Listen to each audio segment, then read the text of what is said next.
నమస్కారం, welcome to Sakshi TV news. ముందుగా headlines. Nandyal జిల్లా పోలీసు అధికారులతో ఏపీ డీజీపీ సమీక్షా సమావేశం. వైఎస్ఆర్ నగర్ లో నేడు 2,06,00,000 పనులకు భూమి పూజ.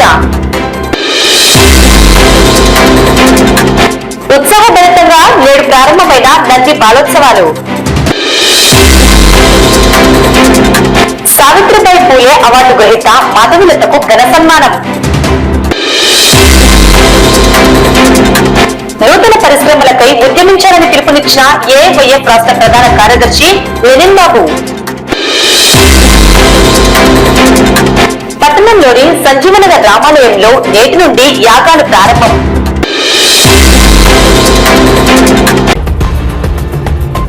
నేడు ఆంధ్రప్రదేశ్ డీజీపీ ద్వారకా తిరుమలరావు జిల్లా పోలీస్ కార్యాలయంలో కాన్ఫరెన్స్ హాల్లో అధికారులతో నేరాల పరిస్థితిపై సమీక్ష సమావేశం నిర్వహించారు.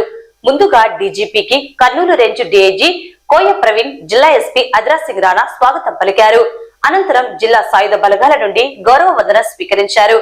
అనంతరం సమీక్ష సమావేశంలో ముందుగా జిల్లా ఎస్పీ అద్రాజ్ సింగ్ రాణా నంద్యాల జిల్లాలో నేరాల నియంత్రణకు తీసుకున్న చర్యల గురించి డీజీపీకి వివరించారు. ఈ సందర్భంగా డీజీపీ మాట్లాడుతూ వివిధ రకాల నేరాల నియంత్రణలో పోలీస్ అధికారులు తీసుకున్న చర్యలు సత్ఫలితాలను ఇస్తున్నాయని, నేరాల నియంత్రణలో పోలీస్ అధికారులు వారి సిబ్బంది కృషి అభినందనీయమని ప్రశంసించారు. ముఖ్యంగా పోలీస్ అధికారులు సిబ్బంది సైబర్ నేరాలు, ముఖ్యమైన కేసుల దర్యాప్తులో సాంకేతిక పరిజ్ఞానం ఉపయోగించాలని, నేరాల నియంత్రణకు ఎప్పటికప్పుడు పకడ్బందీ చర్యలు తీసుకోవాలన్నారు. నిబద్ధతగా పనిచేసి జిల్లాలో శాంతి భద్రతలను పరిరక్షించాలని ఆదేశించారు. జిల్లాలో శాంతి భద్రతల పరిరక్షణకు అసాంఘిక శక్తులను అడ్డుకునేందుకు టెక్నాలజీని ఉపయోగించుకోవాలనే ఉద్దేశంతో డ్రోన్స్, సీసీ కెమెరాలు వాడుతున్నామన్నారు. నేరాలు జరిగే ప్రదేశాలలో సీసీ కెమెరాలు ఏర్పాటు చేయడం వలన నేరస్తులను కనుగొనడం జరుగుతుందని, మరియు జిల్లాలో ఫింగర్ ప్రింట్ యూనిట్ బలోపేతం చేయడం ద్వారా వివిధ రకాల కేసులలో నేరస్తులను కనుగొని కేసులను ఛేదించడం జరుగుతుందని తెలియజేశారు. ఈ కార్యక్రమంలో additional SP Chandrababu, Nandyal SDPO మంద జావలి ఆల్ఫోన్స్, డిఎస్పీలు రవికుమార్, శ్రీనివాస్, జిల్లా ఇన్స్పెక్టర్లు పాల్గొన్నారు. జనరల్ గా లా అండ్ ఆర్డర్ మంచి కంట్రోల్లోనే ఉంది. క్రైమ్ కూడా ఈ మధ్యకాలంలో టెక్నాలజీ వాడటం ద్వారా చాలా క్రైమ్ కూడా టేక్ చేశారు. ఇంకా ఇదే ఉత్సాహంగా పనిచేయాలని, ఇక్కడ టెక్నాలజీని బాగా వాడుకోవాలని, ఇక్కడ ఈ మధ్య ప్రతి ఈవెన్ పెట్రోలింగ్ విషయంలో అయితేనేమి, తర్వాత యాంటీ సోషల్ ఎలిమెంట్స్, అసహాయ శక్తులు కొన్ని చోట్ల తిరిగే ప్రాంతాల్లో కూడా డ్రోన్స్ అది వినియోగించి వారిపై నిఘా పెట్టడం జరిగింది.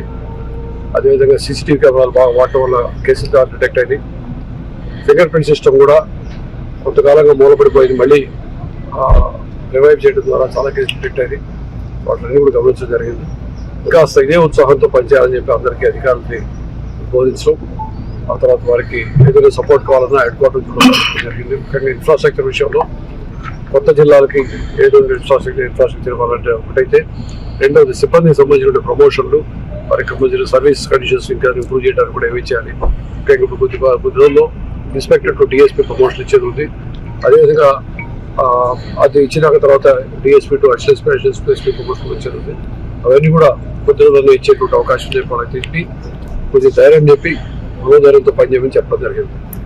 క్రైమ్ నియంత్రణలో కొత్తగా డ్రోన్ వినియోగిస్తున్నారు. డ్రోన్ వినియోగం వల్ల ఫలితాలు ఎలా ఉన్నాయి సార్? చాలా బాగున్నాయండి. ఎందుకంటే ముఖ్యంగా బోత్ లా అండ్ ఆర్డర్ విషయంలో అయితేనేమి, అదేవిధంగా క్రైమ్ విషయంలో కూడా డ్రోన్స్ వాడటం వల్ల, సీసీటీవీ కెమెరాలు ఉపయోగించుకోవడం వల్ల, విస్తృతంగా ఉపయోగించడం వల్ల మాకు మంచి రిజల్ట్స్ వస్తూ ఉన్నాయి. దాంతోపాటు మేము పబ్లిక్ ని బాగా సమాయత్తం చేసి వాళ్ళ ద్వారా డొనేషన్ అంటే పైసల రూపాయలు తీసుకోకుండా వాళ్ళనే ఇన్స్టాల్ చేయమని చెప్తున్నాం. ఎక్కడైనా సరే అవకాశం ఉన్న చోట్లన్నా వాళ్ళు సీసీటీవీ కెమెరాలు పెట్టేటట్టు వాటిలన్నింటికి మా కంట్రోల్ నుంచి అనుసంధానం చేయడం ద్వారా ఎప్పటికప్పుడు అక్కడ జరుగుతున్న విషయాలు కూడా తెలుసుకోవడానికి అవకాశం చెప్తున్నాం. ఈ విధంగా ఇప్పటికీ ఒక 18,000 కెమెరాలు మొత్తం రాష్ట్ర వ్యాప్తంగా పెట్టడం జరిగింది. మార్చి 31కి మా టార్గెట్ అట్లీస్ట్ 1,00,000 కెమెరాలు రావాలని, అన్ని జిల్లాలు కలిపి 1,00,000 కెమెరాలు వాళ్ళకి టార్గెట్ ప్రతి జిల్లాకి దీన్ని పెట్టమని చెప్పడం జరిగింది. వాళ్ళు పబ్లిక్ ని సమాయత్తం చేసి వారికి అవేర్నెస్ తీసుకొచ్చి వాళ్ళు రెడీ చేసి వాళ్ళ ద్వారా వాళ్ళ కెమెరాలు కూడా తీసుకుంటాం, డ్రోన్స్ కూడా తీసుకుంటాం. నంద్యాల పట్టణం వైఎస్ఆర్ నగర్ లోని 37 మరియు 38 వార్డుల పరిధిలో మున్సిపల్ సాధారణ నిధుల నుండి 2,06,00,000తో వివిధ అభివృద్ధి పనులకు భూమి పూజ నిర్వహించడం జరిగింది. ఈ కార్యక్రమానికి ముఖ్య అతిథిగా మంత్రి ఫరూక్, మున్సిపల్ చైర్పర్సన్ మాబున్నిసా, ఇతర ప్రజా ప్రతినిధులు హాజరయ్యారు. పట్టణ అభివృద్ధికి మున్సిపల్ కౌన్సిల్ సహకారం ఎల్లవేళలా ఉంటుందని మున్సిపల్ చైర్పర్సన్ తెలిపారు. కార్యక్రమంలో కౌన్సిలర్ తూర్పునాటి సావిత్రమ్మ, అధికారులు, సిబ్బంది, స్థానిక ప్రజలు పాల్గొన్నారు. ఈ రోజు మాకు మంత్రి గారు మా వార్డుకి రావడం మాకు చాలా సంతోషంగా ఉంది. మేము గర్వపడుతున్నాము.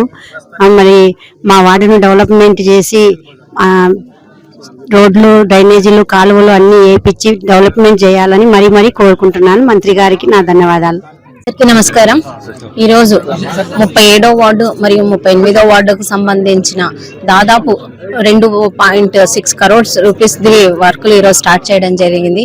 దీనికి హాజరైనటువంటి ముఖ్య అతిథిగా విచ్చేసినటువంటి మంత్రి గారికి, ప్రజాప్రతినిధులకు, అధికారులకు అందరికీ హృదయపూర్వక నమస్కారాలు తెలియజేసుకుంటూ, ఏదైతే కౌన్సిల్ ద్వారా సాధారణ నిధుల 2 కోట్ల రూపాయల వర్కుల్ని ఈరోజు స్టార్ట్ చేయడం అనేది చాలా సంతోషంగా ఉంది. రాబోయే కాలంలో గాని మరిన్ని నంద్యాల పట్టణ అభివృద్ధి కార్యక్రమాలు త్వరగా చేసి ప్రజలకు ఇబ్బంది లేకుండా చేస్తామని చెప్పి ఈ సందర్భంగా తెలియజేసుకుంటూ, అలాగే నంద్యాల పట్టణ అభివృద్ధికి ఎప్పుడూ కౌన్సిల్ ముందుంటుందని ఈ సందర్భంగా తెలియజేసుకుంటూ ఇక్కడికి వచ్చేసిన ప్రతి ఒక్కరికి ధన్యవాదాలు తెలియజేసుకుంటున్నాను.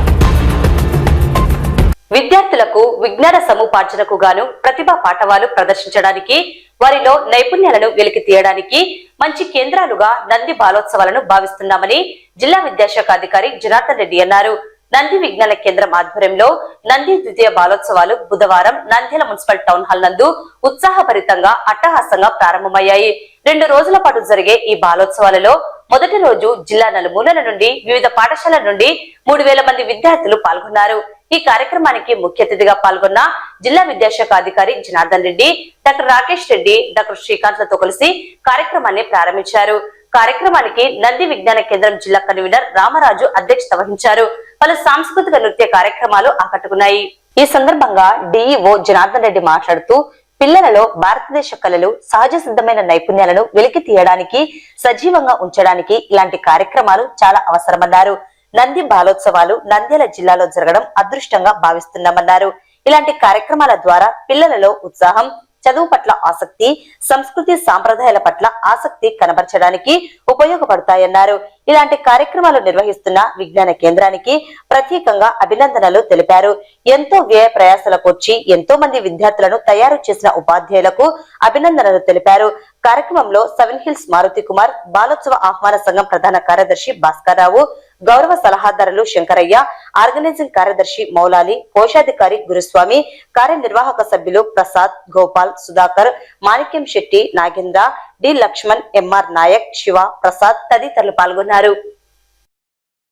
నంది విజ్ఞాన కేంద్రం ఆధ్వర్యంలో మన నంద్యాలలో నంది బాలోత్సవం జరగడం మన అదృష్టం. నలుమూల నుంచి అన్ని పాఠశాలలోని పిల్లలు ఇక్కడికి హాజరై వాళ్ళ ప్రతిభా పాఠవాళ్ళు ప్రదర్శించడానికి, వాళ్ళలో ఉన్న నైపుణ్యాన్ని వెలికి తీయడానికి ఇది ఒక మంచి కేంద్రంగా మనం భావిస్తున్నాము.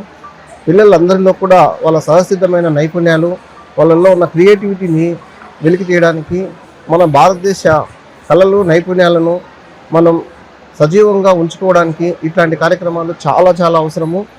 నిజంగా నంది విజ్ఞాన కేంద్రానికి మనం ఎంతో రుణపడి ఉన్నాం. అది కూడా మన నంద్యాలలో జరగడం మన అదృష్టము.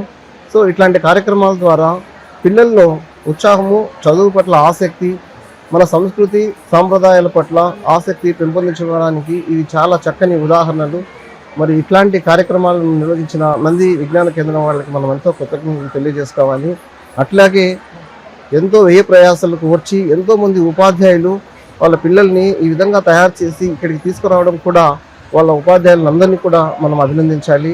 అంతేకాకుండా చిన్నారులు నిజంగా చాలా ఎంత ఆసక్తితో ఒక తిరునాళ్ళలాగా, ఒక ఉత్సవం లాగా ఈ కార్యక్రమంలో పాల్గొని ఈ కార్యక్రమాన్ని ఇంత దిగ్విజయంగా చేయడానికి వాళ్ళే మూలకారకులు. నిజంగా పిల్లల్లో ఇట్లాంటి కార్యక్రమాలను ఎన్నో ఏర్పాటు చేసి పిల్లల్లోని మంచి మంచి నైపుణ్యాలను వెలికి తీయడానికి మనందరం కలిసికట్టుగా కృషి చేసి ఇట్లాంటి కార్యక్రమాలను మరిన్ని ఏర్పాటు చేసుకోవడానికి మనం అందరం కూడా మూకమ్మడిగా ప్రయత్నం చేద్దాం. Thank you. నంది బాలోత్సవాలు ఈరోజు రేపు జరుపుకుంటున్నాం. గత సంవత్సరం కూడా నంది బాలోత్సవాలు చాలా దిగ్విజయంగా జరుపుకోవడం అనేది జరిగింది. ఆ ఉత్సాహంతో మేము ఎక్కడికి పోయినా కూడా ఆ ఉపాధ్యాయులు అట్లాగే ఆ విద్యార్థుల తల్లిదండ్రులు కూడా మళ్ళీ ఈ సంవత్సరం కూడా జరుపుతారని చెప్పి అడగడం అనేది జరిగింది. వాళ్ళ ఆసక్తిని, ఉత్సాహాన్ని దృష్టిలో పెట్టుకొని మేము ఈ సంవత్సరం కూడా జరపడానికి నిశ్చయించుకున్నాం. జిల్లాలో ఉన్నటువంటి అన్ని పాఠశాలలు ప్రభుత్వ ప్రైవేటు అట్లాగే ఏరియా స్కూల్ అన్నిటికీ కూడా ఇన్విటేషన్ ఇచ్చినాం, ప్రొజెక్ట్స్ ఇచ్చినాం. అట్లాగే మనకు ఉన్నటువంటి సంబంధాలను ఉపయోగించి వాళ్ళకు సెల్ ఫోన్ ద్వారా కూడా కాంటాక్ట్ చేయడం అనేది జరిగింది. ఏమైనా ఇప్పటికే పిల్లలు దాదాపు 2000 పైబడి ఈరోజు వచ్చినారు. ఇంకా రేపు కూడా ఎక్కువ పెరిగేటువంటి వాతావరణం ఉంది. మొత్తం విజ్ఞాన కేంద్రం ఆధ్వర్యంలో జరిగేటువంటి బాలోత్సవాల యొక్క ఉద్దేశం, లక్ష్యం, గమ్యం ఏమంటే ఈ పిల్లలను కేవలం చదువు చదువు చదువు అని బట్టి పట్టే చదువులే కాకుండా వాళ్ళలో ఉన్నటువంటి విజ్ఞానాన్ని, వాళ్ళలో ఉన్నటువంటి విజ్ఞాన సంపదను వెలికి తీసి వాళ్ళకు మాత్రమే కాకుండా వాళ్ళ తల్లిదండ్రులకే కాకుండా వాళ్ళు నివాసం ఉండే ప్రాంతానికే కాకుండా మొత్తం జిల్లానికి, రాష్ట్రానికి, దేశానికి ఉపయోగపడే గొప్ప గొప్ప వాళ్ళు కావాలని చెప్పి ఆ లక్ష్యంతోనే ఈ నంది బాలోత్సవాలు ఇప్పటికే రాష్ట్రంలోని 20 జిల్లా కేంద్రాలు నిర్వహిస్తున్నాం. ఇంకా మిగిలిన జిల్లాలు కూడా భవిష్యత్తులో నిర్వహించడానికి రాష్ట్రంలో ఉన్నటువంటి అమరావతి కేంద్రాల ప్రయత్నం చేస్తున్నాం. ఈ ఉత్సవాలు రేపటి మధ్యాహ్నం తర్వాత పార్టిసిపేట్ అయినటువంటి ప్రతి విద్యార్థికి పార్టిసిపేషన్ సర్టిఫికెట్, అట్లాగే ప్రోగ్రామ్స్లో వినేటువంటి వాళ్ళకు మెమోరాండమ్స్, మరి అట్లాగే వచ్చినటువంటి పిల్లలందరూ కూడా స్నాక్స్ అరేంజ్ చేయడానికి కూడా మేము సిద్ధంగా ఉన్నాం. ఈరోజు రేపు వచ్చినటువంటి విద్యార్థులకు అందరికీ కూడా వాళ్ళతో పాటు వచ్చినటువంటి ఉపాధ్యాయ సోదరులకు, వాళ్ళతో పాటు వచ్చినటువంటి తల్లిదండ్రులకు కూడా ఈరోజు రేపు మధ్యాహ్నం కూడా భోజనాలు బ్రహ్మాండంగా అరేంజ్ చేస్తున్నాం. దీనికి అన్నిటికీ కూడా కారణం నంద్యాల ప్రజలు, నంద్యాల పట్టణ ప్రజలు, నంద్యాల జిల్లా ప్రజల మీద మాకు సంపూర్ణమైన విశ్వాసం ఉంది. వాళ్ళ యొక్క సహకారంతోనే, వాళ్ళ యొక్క మద్దతుతోనే మేము ఈ కార్యక్రమాన్ని నిర్వహిస్తున్నాం. తెలియజేయడానికి నేను సంతోషిస్తున్నాను. Andhra Pradesh private school association Nandyal మరియు రవి కిండర్ గార్డెన్ అధ్యాపక బృందం ఆధ్వర్యంలో సావిత్రిబాయి పూలే అవార్డు గ్రహీత మాధవీలతకు నేడు ఘన సన్మానం. ఈ సన్మాన సభలో రాయలసీమ ఏపీపీఎస్ఏ రీజియన్ ప్రెసిడెంట్ దండ దస్తగిరి, మున్సిపల్ కోఆప్షన్ సభ్యుడు Padakanna Subrahmanyam, Ravi kindergarten correspondent Ravindranath హాజరయ్యారు. ఈ సందర్భంగా వారు మాట్లాడుతూ క్రమశిక్షణతో ఉన్న విద్య సంస్కారవంతుల్ని చేస్తుందని, నిరంతరం శ్రమిస్తే విజయం లభిస్తుందని తెలిపారు. అలు పెరుగక చేసే ప్రయత్నం సత్ఫలితాలను ఇస్తుందన్నారు. బాల్య వివాహం చేసుకున్న పరిస్థితులలో కూడా కృషితో విద్య నేర్చుకుని కట్టుబాట్లను ఎదిరించి బాలికా విద్య కోసం నిరంతరం శ్రమించి ఎన్నో అవమానాలను ఆత్మస్థైర్యంతో ఎదుర్కొని స్త్రీల జీవితంలో వెలుగులు నింపిన మహిళామూర్తి సావిత్రిబాయి పూలే అన్నారు. ఆ మహిళామూర్తి జన్మదినం రోజున ఈ అవార్డును అందుకోవడం చాలా ఆనందాన్ని కలిగించిందని అవార్డు గ్రహీత మాధవీలత పేర్కొన్నారు. అందరి ప్రోత్సాహం, సహాయం నాకు మరింత బలాన్ని చేకూర్చిందని, కర్తవ్యాన్ని, బాధ్యతను మరింత బలోపేతం చేసుకోవాలని, ఎంత ఎదిగినా ఒదిగి ఉండాలని తెలుసుకున్నానని తెలిపారు. కార్యక్రమంలో ఉపాధ్యాయ బృందం మరియు విద్యార్థులు పాల్గొన్నారు. సావిత్రిబాయి పూలే ఆమె బడి చెప్పడానికి వెళ్తూ ఉంటే మన టీచర్లు కూడా ఇంటి దగ్గర నుంచి స్కూల్ దగ్గరికి రావడానికి నడిచి వస్తూ ఉంటారు కదా. అలా వస్తున్నటువంటి క్రమంలో మీరు పిల్లలకి చదువు చెప్తారా, పిల్లలు చదువుకుంటే విజ్ఞానవంతులు అయిపోతే మాకు పనిచేసే వాళ్ళు ఎవరు అని చెప్పి ఆమెను రోజు పేడతో కొట్టేవాళ్ళు. బజార్లో బురద ఉంటుంది కదా, ఆ బురద తీసుకొని కొట్టేవాళ్ళు. అయినా ఆమె స్కూల్కి వచ్చేది, పాఠాలు చెప్పేది. కానీ ఆమె ఒకటి ఆలోచించింది, వీళ్ళంతా రోజు మనకి పేడ కొడుతున్నారు కదా, ఏం చేయాలా? ఒక సంచి తెచ్చుకుంది. ఆ సంచిలో ఒక చీర తీసుకొని వస్తా ఉంది రోజు. ఆ పేడ కొట్టిన చీరను వదిలేసి ఈ చీర కట్టుకొని, ఎందుకంటే పేడ కొట్టినటువంటి వస్తే మీరు పక్కన కూర్చోగలుగుతారా? మేడంతో కూర్చోలేరు కదా. కాబట్టి ఆ చీర వదిలేసి మామూలు చీర కట్టుకొని మళ్ళీ ఆమె పిల్లలకు పాఠాలు చెప్పేది. అంటే ఎంత గొప్ప మనసో ఆ మహాతల్లిది. అలాంటి అవార్డు పొందినటువంటి మా సోదరి మాధవీలతను మీ అందరి పక్షాన అభినందిస్తూ, భవిష్యత్తులో మా మాధవి గారు మీకు భగవంతుడు అన్ని ఇచ్చాడు, ఆయుష్ ఇచ్చాడు, భగవంతుని దయ వలన ఐశ్వర్యాన్ని కూడా ఇచ్చాడు. మీరు భవిష్యత్తులో పేదల పిల్లల అభివృద్ధి కోసం మరింత కృషి చేసి మరింత రాణించాలని చెప్పేసి కూడా కోరుతూ, ఎంత చదువు చదివినా కూడా ఆ చదువుతో మనకు రావాల్సింది ఏంటి? కాన్ఫిడెన్స్. చాలా మంది మేడం హోంవర్క్ అడుగుతారేమో అని చాలా మంది స్కూల్ కి రారు కదా, లేట్ గా వస్తారు, కడుపు నొప్పి అంటారు, టీచర్స్ కి అబద్ధం చెప్తారు. కానీ ఒక్కసారి నువ్వు ప్రయత్నించు, నేను చేసుకునే హోంవర్క్ చేసుకునే స్కూల్కి వెళ్తాను, అలా అనుకుని నువ్వు వెళ్ళిన రోజు మీ టీచర్ మిమ్మల్ని అప్రిషియేట్ చేస్తుంది. సో మేమందరం కూడా మీలాగే కష్టాలు పడి, మీలాగే హోంవర్క్స్ కి భయపడి, మీలాగే స్కూల్కి వెళ్ళటానికి భయపడి, టీచర్కి సమాధానం చెప్పుకోలేక భయపడి వెళ్ళిన వాళ్ళమే. కానీ ఎప్పుడైతే మనం మన ఫియర్ ని ఫేస్ చేస్తామో మనం సక్సెస్ అవుతాం. సో ప్రతి స్టూడెంట్ ఇక్కడ ఎవరైతే కూర్చొని ఉన్నారో ఈ అవార్డు ఎందుకు వచ్చింది అని మీరు ఆలోచిస్తే, సార్ దస్తగిరి సార్ గారు చెప్పారు, సుబ్రహ్మణ్యం సార్ గారు చెప్పారు, ఏది ఊరికేనే రాదు కదా. మీకు టీవీ అడ్వర్టైజ్మెంట్ కూడా చెప్తా ఉంటారు కదా, గుండు చెప్తూ ఉంటాడు కదా, డబ్బులు ఊరికే రావని. విన్నారా? లలిత జ్యువెలర్స్. ఏది కూడా మనకు ఊరికే రాదు, డబ్బు ఊరికే రాదు, గుర్తింపు ఊరికే రాదు, ర్యాంక్ ఊరికే రాదు.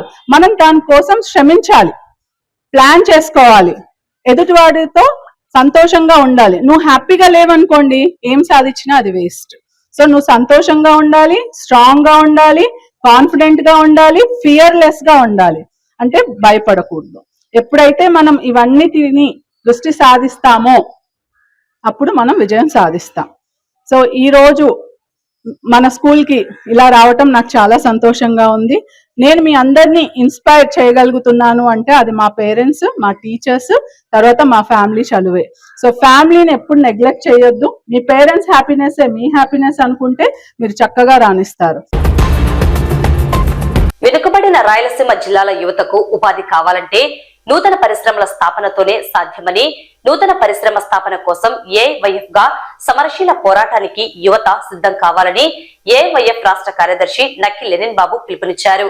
బుధవారం ఏఐవైఎఫ్ నంద్యాల ప్రథమ జిల్లా సభ సందర్భంగా నంద్యాల నగరంలో భారీ ర్యాలీ నిర్వహించారు. అనంతరం రామకృష్ణ డిగ్రీ కళాశాల ఆడిటోరియంలో సభ నిర్వహించారు. ఏఐవైఎఫ్ జిల్లా అధ్యక్షుడు రణత్ యాదవ్ అధ్యక్షత వహించారు. జిల్లాలోని యువత ఉపాధి అవకాశాల కోసం ఇతర రాష్ట్రాలకు వలసలు వెళ్తున్నారని అన్నారు. ముఖ్యంగా నంద్యాల జిల్లా నుండి ప్రధానమంత్రిని అందించిన చరిత్ర ఉన్నప్పటికీ ఉపాధి అవకాశాల కల్పనలో ఇంకా వెనుకబడి ఉందని ఆయన ఆవేదన వ్యక్తం చేశారు. కాబట్టి పాలకుల నిర్లక్ష్యానికి యువత ఏఐవైఎఫ్ జెండా చేతబట్టి ఉపాధి హక్కుల కోసం జరిగే పోరాటంలో కలిసి రావాలని ఆయన యువతకు పిలుపునిచ్చారు. సిపిఐ రాష్ట్ర కార్యవర్గ సభ్యులు రామాంజనేయులు, సిపిఐ జిల్లా కార్యదర్శి రంగనాయకులు, ఏఐటియుసి జిల్లా కార్యదర్శి సుంకయ్య, ఏఐవైఎఫ్ జిల్లా కార్యదర్శి నాగరాముడు, ఏఐవైఎఫ్ జిల్లా నాయకులు విష్ణు, విజయ్, మధు, మహేష్, భాస్కర్, రమేష్, సిపిఐ నంద్యాల పట్టణ కార్యదర్శి ప్రసాద్, ఏఐటియుసి పట్టణ కార్యదర్శి శ్రీనివాసులు, ఏఐవైఎఫ్ జిల్లా అధ్యక్షులు సూర్యప్రతాప్, జిల్లా ఆఫీస్ బేరర్ సురేష్, ఎర్రిస్వామి, ఉదయ్ తదితరులు పాల్గొన్నారు. ఈ నంద్యాల జిల్లా అఖిల భారత యువజన సమైక్య ప్రథమ జిల్లా మహాసభకి అధ్యక్షత వహించినటువంటి జిల్లా అధ్యక్షులు రణత్ గారు, ఈ సభలో ముఖ్య అతిథిగా పాల్గొన్నటువంటి అఖిల భారత యువజన సమైక్య రాష్ట్ర ప్రధాన కార్యదర్శి కర్నల్ లెనిన్ బాబు గారు, అదేవిధంగా రాష్ట్ర సిపిఐ కార్యవర్గ సభ్యులు రామాంజనేయులు గారు, అదేవిధంగా ఏఐటిసి జిల్లా ప్రధాన కార్యదర్శి కామ్రేడ్ సుంకయ్య గారు, ఏఐవైఎఫ్ జిల్లా కార్యదర్శి నాగరాముడు గారు, అదేవిధంగా కర్నూలు జిల్లా కార్యదర్శి శ్రీనివాస గారు, వేదిక మీద ఉన్న పెద్దలు, అదేవిధంగా ఫ్రెండ్స్ మీ అందరికీ కూడా భారత కమ్యూనిస్ట్ పార్టీ సిపిఐ నంద్యాల జిల్లా సమితి నుంచి శుభాకాంక్షలు తెలియజేస్తూ ఈరోజు జిల్లా ప్రథమ మహాసభ జరుగుతూ ఉంది. ఈ మహాసభలోనే జిల్లా ఏర్పడి నూతన జిల్లాగా మన నంద్యాల జిల్లా ఏర్పడింది. 29 మండలాలు, 7 మున్సిపాలిటీలు ఈ ప్రాంతంలో ఉన్నాయి. అయితే కర్నూలు ఉమ్మడి జిల్లా ఉన్నప్పుడు అనేక పరిశ్రమలు ఉండేవి.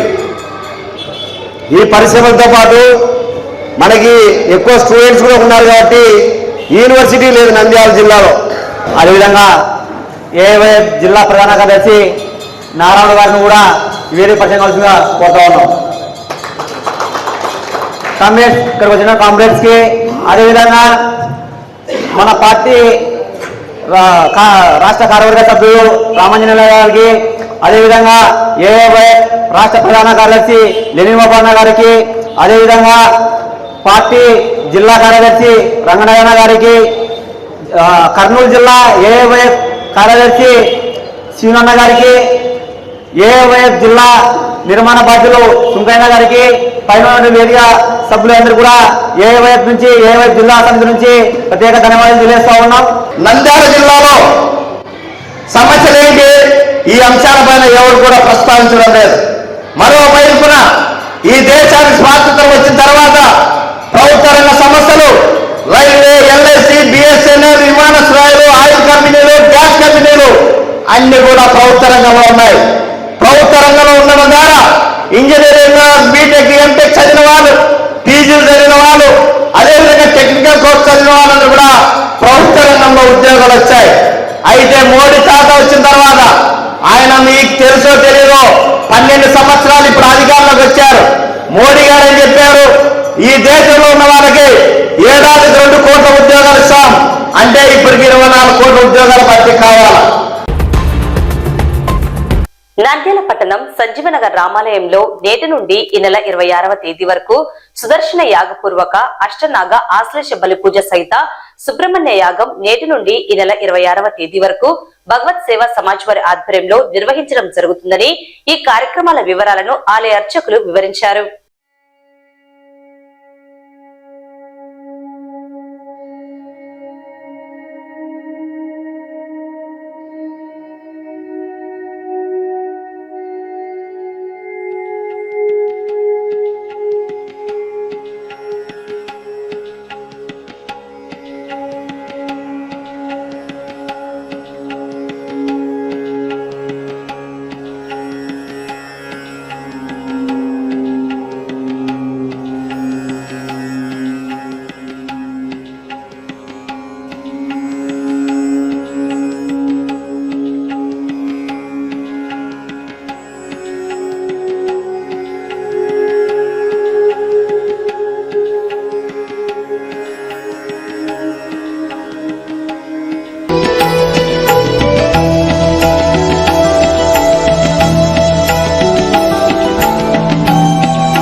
మంత్రమూర్తే తంత్రమూర్తే నమో నమః.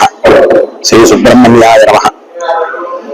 భగవత్ సేవా సమాజ్ కోదండ రామాలయంలో శ్రీ మహాసుదర్శన యాగ అష్టనాగ ఆశ్లేష బలి పూజా సహిత మహాసుబ్రహ్మణ్య యాగ కార్యక్రమాలు ఈరోజు ప్రారంభమైనాయి. మొట్టమొదట గోపూజా కార్యక్రమం చేసుకున్నాం. సకల దేవతా స్వరూపమైనటువంటి గోమాతను పూజించి చక్కగా గోమాతను ముందు యాగశాలలోకి ప్రవేశింపచేసే కార్యక్రమం, యాగశాల ప్రవేశ కార్యక్రమాలు జరిగి తర్వాత మహాగణపతి పూజ, పుణ్యాహవాచన, రక్షాకంకణ ధారణ, ఆచార్యాది ఋత్విక్వరణము, తర్వాత పంచగవ్య మేళనము, ప్రాశనము, ప్రోక్షణము, తర్వాత ప్రధాన కలశ ఆవాహనలు. విశేషం ఏమంటే వల్లీ దేవసేనాస వారి సుబ్రహ్మణ్య స్వామి కలశాలు, లక్ష్మీ సుదర్శన అంటే లక్ష్మీ నరసింహస్వామి కలశాలు, దాంతో పాటుగా నవగ్రహ కలశాలు, నవ నారసింహ కలశాలు, అష్టనాగ కలశాలు అన్ని కూడా ఏర్పాటు చేసి వాటికి అన్నిటికీ మంత్రపూరితంగా ఆవాహన కార్యక్రమాలు చేయడం జరిగింది. వాటితో పాటుగా వల్లీ దేవసేనాస వారి సుబ్రహ్మణ్య స్వామి విగ్రహాలకు, నవగ్రహ విగ్రహాలకు అన్నిటికీ కూడా రుద్రాభిషేక కైంకర్యం పంచామృతాలతో చేయడం జరిగింది.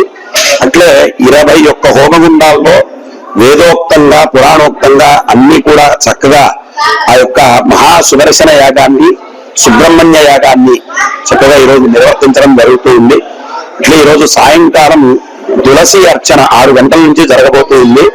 6 గంటలకు సుమారుగా ఒక 50 కేజీల తులసితో అర్చన పూజా కార్యక్రమం జరుగుతుంది. కాబట్టి ఆ కార్యక్రమంలో కూడా అందరూ తప్పక విచ్చేసి అందరూ పాల్గొని స్వామివారి యొక్క అనుగ్రహ పాత్రలు కావాల్సిందిగా కోరుతూ, అట్లే 2వ రోజు అంటే 23/1/2025 తేదీ ఆ రోజు గురువారం రోజున ఉదయం యథాప్రకారం సుదర్శన యాగం, సుబ్రహ్మణ్య యాగాలు ఉంటాయి.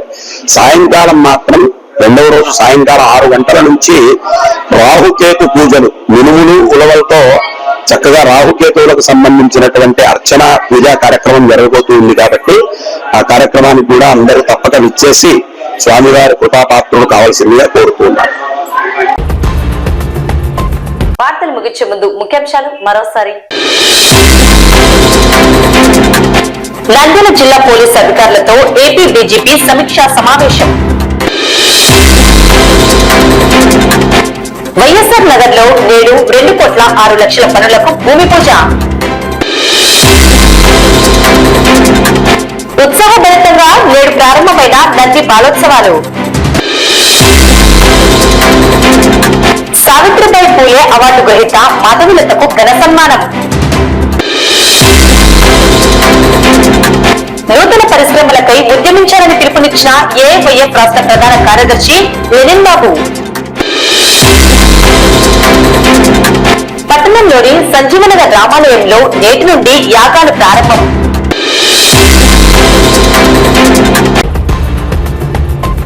ఈ వార్తలు ఇంతటితో సమాప్తం. నమస్కారం.